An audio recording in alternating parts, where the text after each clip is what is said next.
మనకి మంచి చెప్పేవాళ్ళు దొరకడం మన అదృష్టం. కానీ ఆ మంచి మనం వినకపోవడం మన దురదృష్టం.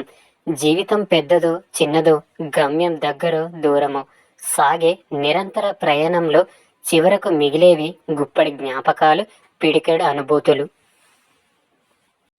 పేదవాడు కడుపు నింపుకోవడం కోసం తెగిస్తాడు. ధనవంతుడు ఆధిపత్యం కోసం తెగిస్తాడు. కానీ మధ్యతరగతి వాడు ఈ రెండు చెయ్యలేక సర్దుకుపోయి బ్రతికేస్తాడు.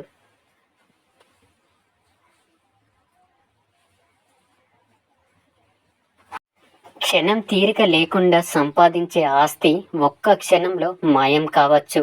ఎవరు మాయం చెయ్యలేనిది నువ్వు సంపాదించుకున్న జ్ఞానం మాత్రమే.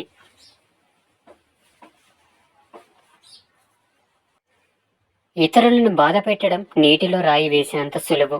వారిని తిరిగి మామూలు స్థితికి తేవడం ఆ రాయిని వెతికి తీసుకొచ్చేంత కష్టం. అందుకే నీవు ఎవరిని బాధ పెట్టకు.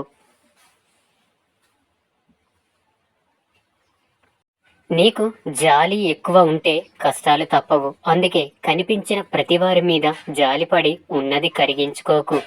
నీవు బాధల్లో భాగం పంచుకోలేని మిత్రుడు నీ విజయంలో భాగంగా మారతాడని ఎప్పుడు అనుకోవద్దు.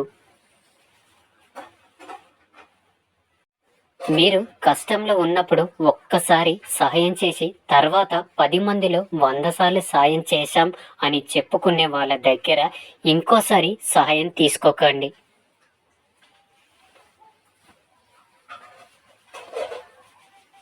మీరు ఒంటరిగా ఉన్నారని ఎవరికి చెప్పకండి. ఎందుకంటే అలా చెప్పిన ప్రతిసారి మీతో మీరు ఒంటరిగా ఉన్నట్టు ఒప్పుకోవాలి. ఎవరు లేకపోతే మీకు మీరే స్నేహితుగా ఉండండి, అంతేకాని ఒంటరిగా మాత్రం కాదు.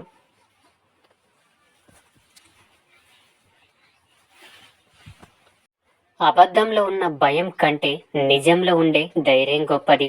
తప్పుడు మార్గంలో వచ్చే ఆనందం కంటే నిజాయితీతో వచ్చే గర్వం గొప్పది.